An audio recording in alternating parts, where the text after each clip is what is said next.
말씀을 통해서 주님의 고난은 이라는 말씀으로 성찬 예식의 말씀을 상고하기를 원합니다.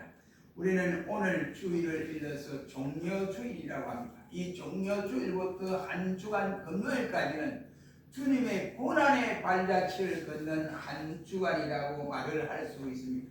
예수님께서 오늘 이와 같이 저 감람산 백박에서 나귀 새끼를 타고 예루살렘으로 입성을 하는 과정에서 많은 무리들이 모여서 이와 같이 저들이 종려 가지를 꺾어서 주님 가시는 그 길에 깔아드리기도 하고, 어떤 이는 자기 옷을 벗어서 깔아드리기도 하고 하면서 일제히 말하기를 호산나 다윗의 자손이여 찬송하리로다 하고 고함을 지르고 찬양과 경배를 올려드렸습니다.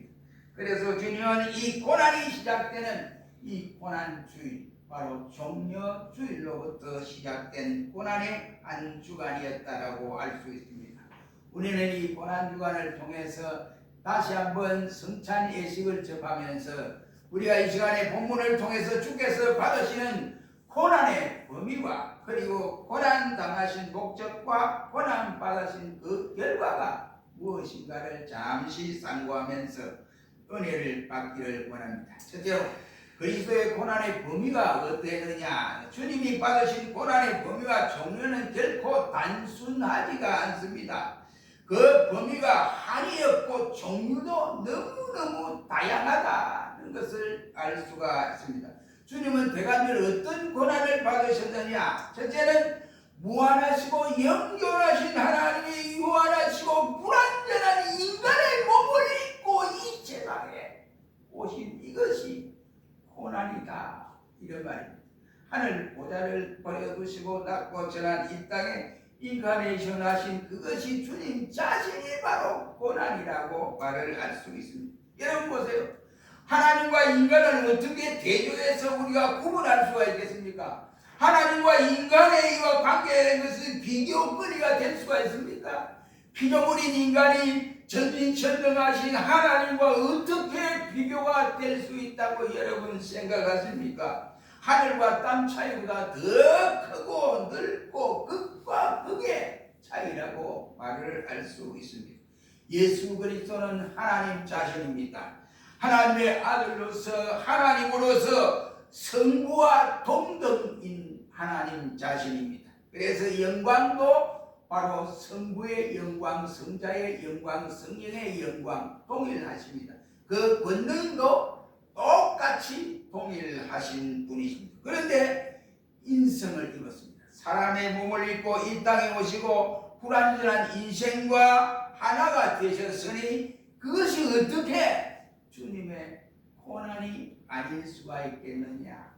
무한하신 그 하나님이 유한한 이 땅에 오셔서 인간들과 함께 생활하니 그것이 바로 주님의 고난이었다. 하나님이 인간으로서 격하된 이것이 고난입니다. 우리 성경은 빌립보서 2장 6절로 7절 말씀에 말하기를 그는 근본 하나님의 본체이시나 하나님과 동등됨을 취할 것으로 여기지 아니하시고 도리어 자기를 비어 종의 형체를 가져 사람들과 같이 되었으며 십자가에 죽으십니다 라고 말씀을 하고 있습니다. 하나님과 동등됨을 그대로 유지하지 않고 그것을 버리고 이 땅에 오셨다, 이런 말이 되겠습니다. 그리고 자기를 위해서 종의 형체를 가졌다. 그래서 마지막에 십자가의 죽음으로 운명을 하셨다 하고 말씀을 하고 있습니다. 왜 그랬을까요? 주님이 인카네이션 하신 이 고난은 바로 주님 자신을 위해서 한 것이 아니라 자기 백성을 살리기 위한 저와 여러분에게 살리기 위해서 주님이 고난의 현장에 찾아오신 것입니다. 두 번째는 만유를 초월하신 분이 예수님 자신입니다. 그런데 그 만유 아래로 내려오셨습니다. 요한복음 1장 1절 말씀에는 태초의 말씀이 계시니라. 그 말씀이 하나님과 함께 계셨으니 그 말씀은 곧 하나님이라. 그 말씀을 하시면서 그 말씀이 누구냐? 4절 말씀에 말하기를 말씀이 육신이 되어 우리 가운데 거하심에 우리가 그 영광을 보니 독생자의 영광이다 라고 함으로써 그분이 바로 예수님 자신을 말씀하고 오십니다. 만유를 초월하신 그분이 만유의 발 아래로 오신 그것이 주님의 고난이다 이런 말입니다. 그러므로 만유 중에 어떤 것도 그를 제재하거나 간섭할 수가 없었는데 예수님께서 그것을 초월하셔서 계셨던 분인데 그 자리를 떠나서 이 세상에 오셔서 예수님이 우리와 똑같이 시간대에 거하시고 우리와 똑같이 물질 가운데 거하시고 율법 안에 거하시는 그 주님의 모습으로 내려오셨다는 사실입니다. 어떤 말이 신하들에게 말합니다. 여러분, 죄를 범하는 죄수들에게 어떻게 하면 가장 효과적인 방법으로 형벌을 가할 수 있을까? 조사를 해보세요. 연구를 해보세요. 그러니까 왕에게 좀 더 신하가 불렀듯 왔습니다. 왕이여, 좋은 방법을 제가 알아냈습니다. 그건 뭐냐? 그랬더니 죄수에게 누울 수도 없을 공간에, 그 다음에 앉아 있을 수도 없는 공간에 혼자 가만히 있어서 꼼짝할 수 없는 방을 만들어 놓고 거기다 형벌을 가하면 제일 좋은 방법입니다 라고 보였다고 합니다. 여러분, 그리스도께서 만유를 초월하고 계시는데 이 세상 모든 것 아래 거하신 것은 마침 죄수가 좁은 방에서 앉지도 못하고 눕지도 못하고 가만히 있어서 꼼짝 못하는 그 장면보다도 더 크나큰 고난을 입으시고 계신다 이런 말. 세 번째는 최상의 영광을 받으신 그분이 이 땅에 오셔서 극한 멸시를 받고 천대를 받고 비난과 고난을 받으셨습니다. 그 메시아이신 예수님은 뺨을 때리는 군병들이 없었습니까? 침을 뱉은 군병들이 없었습니까? 매로 치고 가시 멸관을 엮어서 머리에서부터 온몸에 피투성이가 되는 주님의 현상을 우리는 성경을 통해서 똑똑히 보지 않습니까? 왜 그분이, 왜 하나님이 되신 그분이 그 고통을 당해야 하셨습니까? 왜 하나님이 되신 12영이나 더 되는 영들을 천군 천사들을 거느리고 계시는 그분 명령 한마디에 모든 것이 다 끝장날 수 있는데 왜 그분은 그런 명령을 아니겠습니까? 그분이 십자가에 달려 이 고난의 현장의 자리에 한 발자국 한 발자국 그 현장을 걷지 아니하면 자기 백성의 죄가 모두가 헛수고가 되는 것이고 자기 백성을 살릴 수 없었기에 주님은 자기 백성을 위하여 묵묵히 그 길을 감당했던 고난의 자리였다. 그래서 세상의 고통을 주님은 겪고 그래서 이사야는 말하기를 그가 찔림은 우리의 허물을 인합니다. 그가 상함은 우리의 죄악을 인합니다. 그가 징계를 받음으로 우리가 평안을, 그가 채찍에 맞음으로 우리가 나음을 입었도다. 우리는 다 양 같아서 그를 대하여 각기 제기로 가기를 여호와께서는 흩어진 그물을 자기에게로 끌어모으신 예수님이 그렇게 하셨다 이런 말이 되겠습니다. 그러므로 주님은 세상의 영광을 받으실 분이 오셔서 극한 멸시와 천대를 받으신 분이다. 이것이 주님의 고난이다 라고 할 수가 있습니다. 네 번째는 만유의 주인이 이 땅에 오셔서 머리 둘 곳도 없으시고 시장하셨은 일이 많았으니 궁핍과 고난을 너무너무 많이 겪었습니다. 하루 종일 복음을 전하고 설교하고 다니시다가 저녁에는 게세마네 동산에 가서 십자가를 지고 가야 할 그것을 완수하기 위해서 주님은 때로는 눈물을 흘리면서 밤새도록 기도를 하셨더라고 했습니다. 주님은 만유를 창조하신 자이고 그를 창조한 만물을 보존하시고 유지하시고 다스리시는 주인이 바로 예수님 자신이라는 사실입니다. 그는 말하기를 은도 내 것이고 금도 내 것이라고 말씀을 하시면서 천하 만물이 다 내 것이니라 고 말씀을 하셨습니다. 그런데 땅에 오신 주님은 자기 말부위도 없고 남의 말부위에서 태어나야 했습니다. 그리고 남의 무덤에 장례식을 이와 같이 빌려서 했던 일도 있습니다. 공중에 나는 새는 깃들 것이 있지만 주님은 머리들 것이 없다고 말씀을 하신 경우도 있었습니다.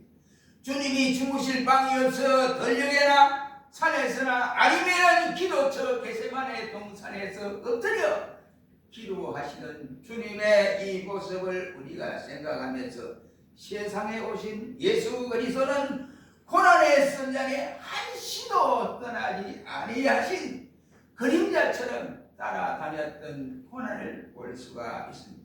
왜 그랬을까요? 만유의 주인이신 예수님이 멀리 둘 곳도 없이 이와 같이 귀하신 이와 같은 신분을 가지시고 오셨기 때문에, 다섯 번째는 만민의 심판주가 사형수로 변해버렸습니다. 이게 있을 만한 일입니까? 인간 세상에서 의인이 사형수가 됐다, 죄가 없는 사람이 사형수가 됐다, 이렇게 판결을 한다면 아마 그 백성들이 재판장을 향하여 저는 때려 죽이려고 해요. 저는 지금부터 죽여야 된다, 등이란 야욕을 받지 않을 수가 없을 것입니다. 만민의 심판주가 사형수로 변해 빌라도의 법정에 질질 끌려갔습니다. 머리에 다시 멸관을 쓰시고 이와 같이 저들이 정갈로 채찍으로 예수님을 때리는데, 네가 만왕의 왕이냐, 네가 하나님의 아들이냐, 말해봐라, 네가 유대인의 왕이냐 하면서 채찍질할 때에 그 채찍 하나가 그냥 일반 채찍이 아닙니다. 그 채찍 위에 정갈을 붙였습니다. 쇠붙이를 붙여서 그냥 때리니까 살이 찢어지고 피가 이와 같이 낭자하게 흘러내렸습니다. 주님이 발리우시고 결박당하시고 채찍을 받으시고 온갖 조롱을 받으시고 멸시와 수욕을 당하셨습니다. 재판관의 무죄하되는 분명히 빌라도가 처음에 나는 저 사람에게 죄를 찾지 못했다 하니까 아웅성을 치고 십자가에 못 박아야 된다 등등 아웅성을 쳤던 유대인들을 보지 않습니다. 결국은 무죄하신 예수님이 십자가에 달려 돌아가시며 되어졌습니다.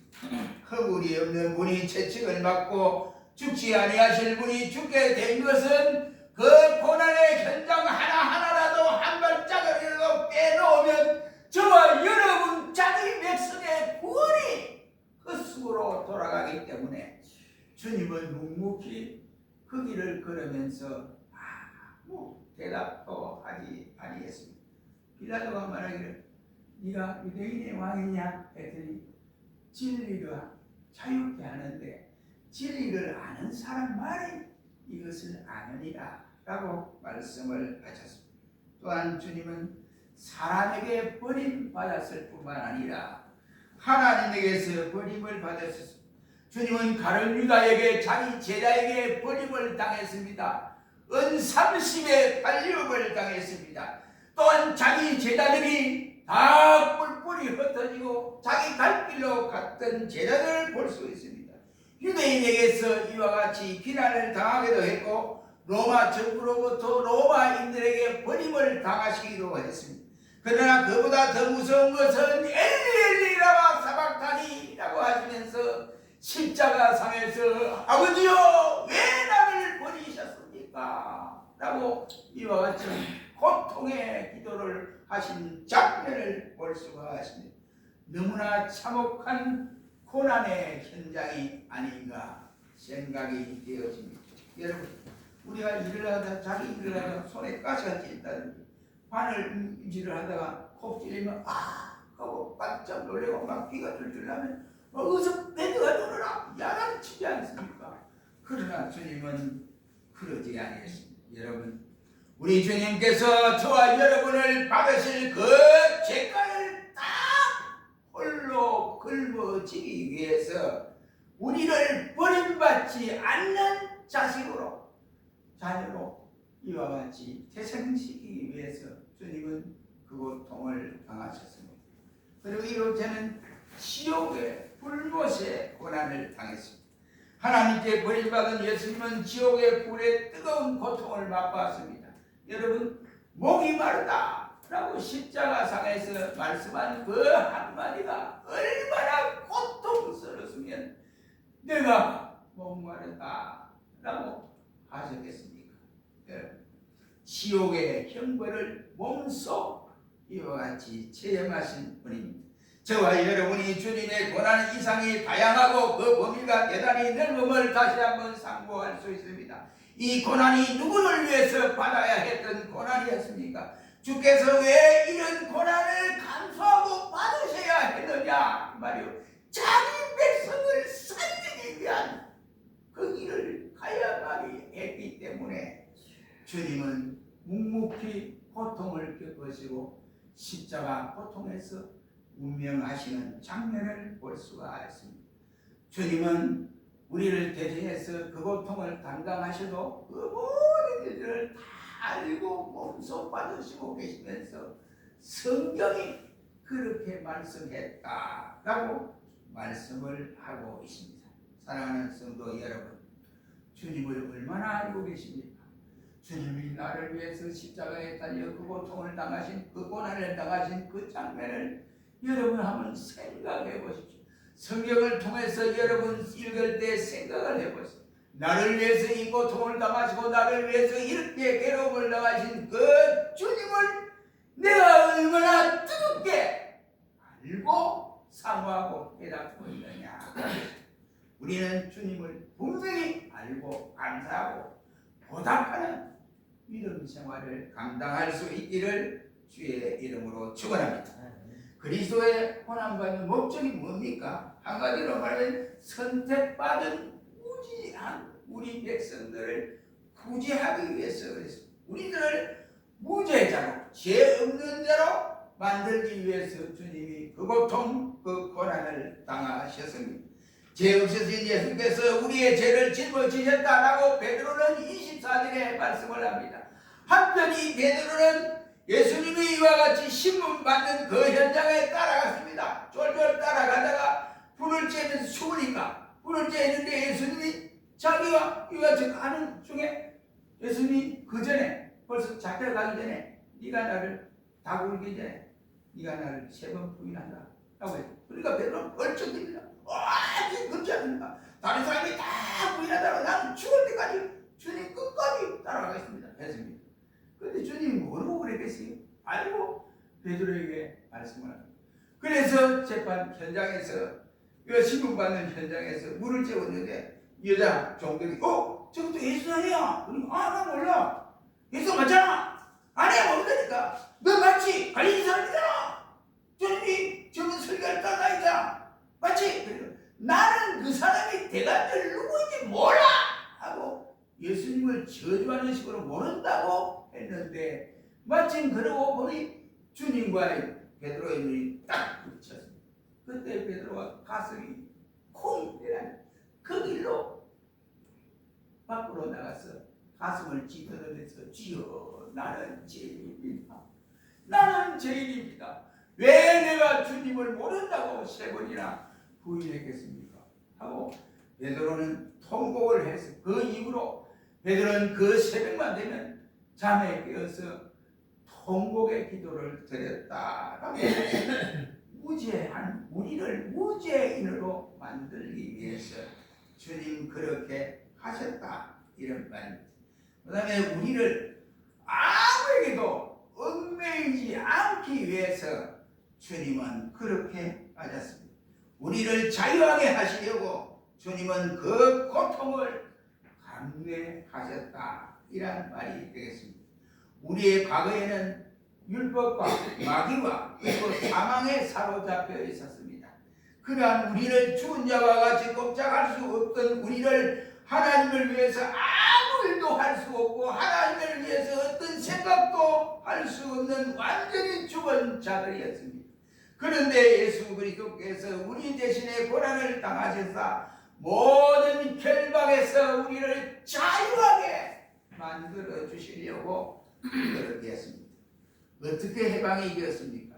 예수 그리스도께서 고난 당하심으로 그 사랑을 율법을 우리 대신해서 다 지켜주셨으고 율법에서 해방되는 속죄의 죽음으로써 죄값을 다 갚으시고 마귀에게도 승리하도록 만들어 주셨습니다. 그러므로 이 모든 방면으로 주님은 우리를 회복시켜 주신 것입니다. 사랑하는 성도 여러분, 이 놀라운 은혜와 축복을 주님을 통해서 우리는 받고 살아가고 있습니다. 그러므로 주님을 사랑하고 주님의 은혜에 더욱 뜨겁게 감사하시기를 축원합니다. 마지막으로 세 번째는 우리 예수님께서 우리에게 우리가 이 세상에 속해 있지 아니하고 주님께 속해 있도록 만들기 위해서 고난을 당하셨다. 25절입니다. 너희가 전에는 양과 같이 길을 잃었더니 이제는 너희 영혼의 목자와 감독이신 이에게 돌아왔느니라 라고 말씀을 하고 있습니다. 에베소 2장 13절 말씀에는 이제는 전에 멀리 있던 너희가 그리스도 예수 안에서 그리스도의 피로 가까워졌느니라 그 말씀을 함으로써 우리는 우리의 화평이시라 둘로 하나를 만드사 중간에 막힌 담을 허시고 라고 했고 베드로전서 3장 18절 말씀에는 그리스도께서 한번 죄를 위하여서 죽어서 의인으로서 불의한 자를 대신하셨으니 이는 우리를 하나님 앞으로 인도하려 하심이라 그 말씀을 하고 계십니다. 주께서 쓰라린 고난을 당하사 우리를 온전케 하시니 주님과 하나로 연합시켜서 하나님 안에 거할 수 있게 하기 위해서 주님은 몸소 고난을 당하시고 죽으시고 부활과 그 영광 영생의 복락에 우리를 함께 누리게 하기 위해서 주님은 그 길을 걸어가셨습니다. 조금 전에 우리 찬송을 불렀지 않습니까?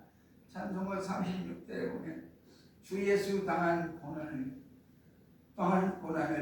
못 잊을 죄이나 그 귀한 볼에 바쳐서 만유의 주 찬양 그 귀한 복에 바쳐서 만유의 주 찬양 하는 찬양을 우리는 부르지 않습니까?